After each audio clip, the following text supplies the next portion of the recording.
है। माताओं सावधान, कौन है जिनको प्रणाम किया जाए? सबसे पहले राम जी को प्रणाम किया जाए, सीता जी को प्रणाम किया जाए, सबसे पहले तुलसीदास जी महाराज को प्रणाम किया जाए जिन्होंने घर घर में रामचरितमानस पहुंचाई। लेकिन तुलसीदास जी से पहले भी एक प्रणाम और जाएगा।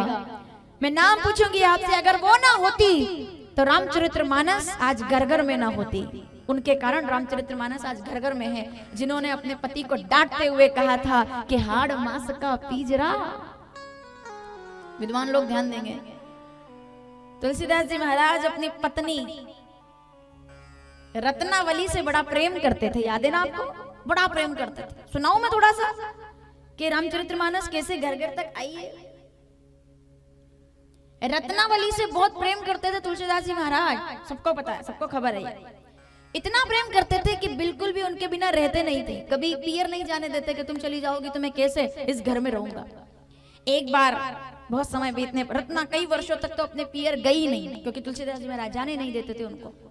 बड़ी ये राम कथा का मुझे सुंदर प्रसंग लगता है। देखिए आप, इतना प्रेम करते थे, जाने नहीं देते। और क्यों नहीं जाने देते थे वो भी सुनिएगा, सावधान। एक बार रत्नावली को बुलावा आ गया घर से कि पिताजी का स्वास्थ्य खराब है या घर में कोई इमरजेंसी है।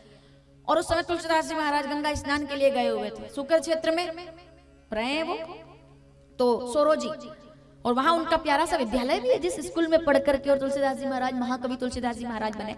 तो ब्राह्मण परिवार में जन्मे हुए एक ज्ञानी बालक के रूप में तुलसीदास जी महाराज सदा से परिचित रहे। लेकिन एक पत्नी प्रेमी भी रहे हैं। इतना प्रेम रत्ना से करते, जाने नहीं देते उनको। रत्ना ताला लगा करके बिना बताए चली गई कि कहूंगी तो जाने नहीं देंगे, बिना बताए चली गई। और जब तुलसीदास जी महाराज दोपहर में घर आए, पहली बार देखा अपने घर पर ताला, कभी जीवन में नहीं देखा था। अब ताला देख करके घबरा गए, पड़ोसियों से चाबी मांगी। बोले कहाँ गई पत्नी मेरी, रत्ना कहाँ है? बोले उनको तो बुलावा आया तो वो तो पियर चली गई। तुलसीदास जी महाराज की हालत खराब, बड़ी मुश्किल से हाथ कांपने लगे और ताला खोला, अंदर आए, देखा घर तो पूरा वीरान सुनसान, आज रत्ना नहीं है। चलो भोजन बनाकर गई थी, जैसे जैसे भोजन किया और दिन तो बीता, लेकिन जैसे ही शाम हुई ना, सावधान माताओं, जैसे ही शाम हुई और तुलसीदास जी महाराज की आंखों से आंसू बहने लगे। रत्ना की याद आई और इतनी याद आई कि रोने लगे तुलसीदास जी महाराज। आप विचार कीजिए क्यों रो रहे हैं?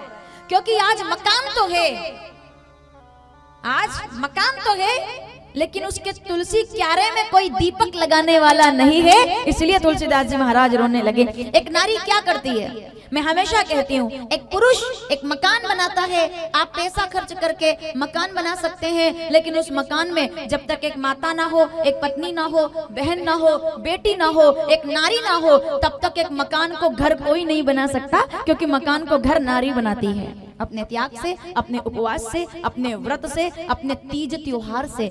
तीज त्योहार में हम थोड़ी जानते हैं, जानते हैं क्या? हमें क्या पता?